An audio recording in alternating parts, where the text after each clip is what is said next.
A Deputación, a través do INORDE da Consellería de Medio Rural, reforzan a súa cooperación para preservar as razas autóctonas en perigo de extinción. Por este motivo, veñen de asinar un convenio bianual dotado con 392.000 euros para a realización de actividades de conservación in situ dos recursos zooxenéticos autóctonos como son a ovella galega, a cabra galega e o porco celta. Van a ser 6 convenios que imos a firmar con a Cruga, con a Soporcel, con as dúas asociacións de cabalo pura raza galega, co INORDE, e me falta un por aí, e con Boaga, que está por ali Moncho,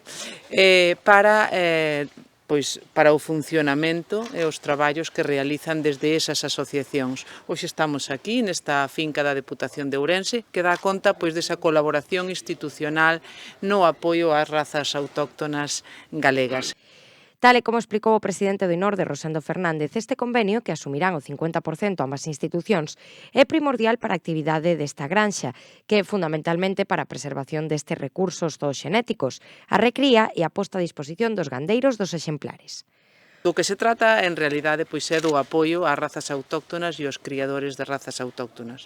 Un apoio que xa vimos fai uns meses cando dende a Consellería acabamos esa orde de axudas de 390.000 euros para apoiar a recría de razas autóctonas directamente aos produtores.